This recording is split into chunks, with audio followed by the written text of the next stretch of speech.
Il a osé inviter 3 enfants chez moi sans même me demander. 3 gosses. Dans ma maison. Celle que j'ai achetée moi-même, que j'ai meublée moi-même, et dans laquelle il ne vivait même pas. Je m'appelle Owen Badost, j'ai 30 ans, et pendant 2 ans j'ai été avec Dallas, 34 ans. On s'était rencontrés via ma sœur Lélo et son mari Corben. Au début tout allait bien. Dallas était sympa, attentionné, et il semblait comprendre qui j'étais vraiment. Parce que j'avais été très clair dès le départ. Pas de mariage. Pas d'enfant. Ma maison, c'est ma maison. Mes animaux, c'est mes animaux. Je ne voulais pas d'une vie de couple fusionnel où les 2 personnes se fondent en une seule entité floue. Mon idéal? Qu'on ait chacun notre chez nous, et qu'on se retrouve pour les trucs de couple. Simple, non. Sauf que Dallas, lui, avait une vision légèrement différente de la situation. Il avait pris l'habitude de parler de mes animaux comme nos animaux, à des inconnus. Je lui avais demandé d'arrêter. Il continuait. Il parlait de ma maison comme de notre futur foyer. Je lui avais expliqué que non, c'était ma maison, et que ça resterait ma maison. Il acquiesçait, puis recommençait 2 semaines plus tard. Mais bon, je gérais. Jusqu'au jour où tout a dérapé. Un après-midi, j'étais chez Dallas quand sa sœur Jean, 40 ans, l'a appelé. Elle voulait qu'il garde ses 3 enfants pendant une semaine entière pendant qu'elle partait à Las Vegas. Et là, j'entends Dallas répondre avec le plus grand naturel, Zorg, Diva et Plava Laguna sont les bienvenus chez nous quand ils veulent. Ramène-les la semaine où on rentre de vacances. Attendez. Chez nous? On planifiait un voyage au Canada ensemble, certes. Mais chez nous? On était assis dans son appartement à lui. Donc j'ai supposé qu'il parlait de son propre logement. Logique, non? Et là, il raccroche et me dit, très décontracté, faudra faire les courses pour les enfants. Plava Laguna mange sans gluten, régime spécial, et les 2 grandes ont des besoins particuliers. Je lui dis, d'accord, je peux t'aider à faire les courses, mais je suis occupé toute la semaine, je ne vais pas m'occuper de ces gosses. Et lui, il continue, de plus en plus enthousiaste, comme si je n'avais rien dit. Je laisserai pas les enfants embêter les chats trop longtemps. Ils peuvent jouer dans la piscine.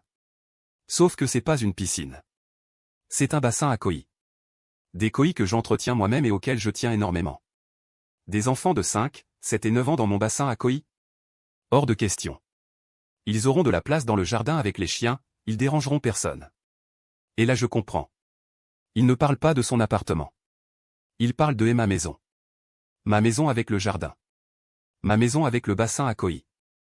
Ma maison où je n'invite jamais d'enfants parce que les enfants en bas de 10 ans, ça ne fait pas partie de mon monde, et j'avais été très clair là-dessus dès le début de notre relation. Je lui dis non. Clairement.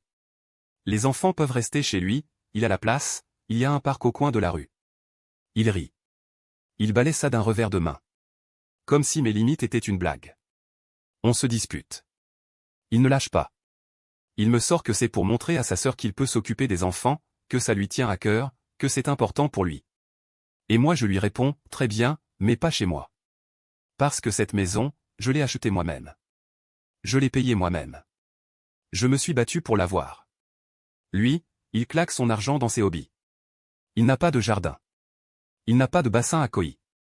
Il n'a pas construit ce que j'ai construit.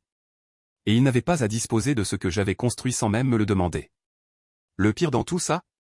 Il ne m'avait même pas demandé. Il avait juste décidé. Comme si ma maison était automatiquement disponible pour ses plans familiaux. Je poste sur Reddit pour demander conseil. Et là, dans les commentaires, quelqu'un me fait remarquer quelque chose d'important, ce n'était pas la première fois. Quelques mois plus tôt, Dallas avait proposé mon salon à des amis de passage en ville pour regarder le Super Bowl. J'étais absente cette semaine-là. Il avait voulu transformer ma maison en salle de sport festive sans câble. J'avais dit non. Il avait boudé, puis lâché l'affaire. J'avais cru que c'était terminé. Que le message était passé. Visiblement non. Alors on rompt. C'est terminé. Sauf qu'une semaine après, Dallas rappelle. Il s'excuse. Il pleure. Il promet que la prochaine fois, il demandera. Juste ça, il demandera. Je suis bête. Je lui redonne une chance. Ça dure 2 jours.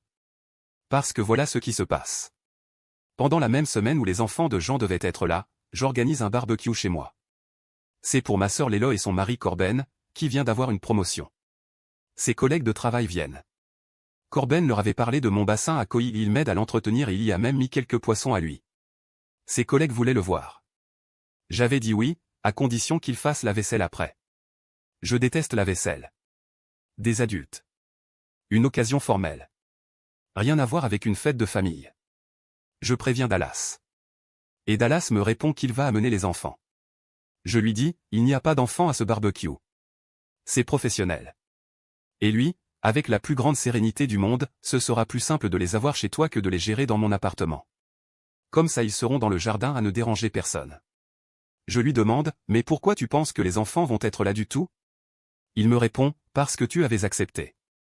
Je n'avais jamais accepté. Jamais. Ni une fois, ni deux, ni dans aucun univers parallèle. Et là, j'en ai eu assez. Je lui annonce, tu n'es pas invité au barbecue. Et on ne va pas au Canada ensemble. J'y vais avec ma sœur. Une amie garde ma maison pendant mon absence.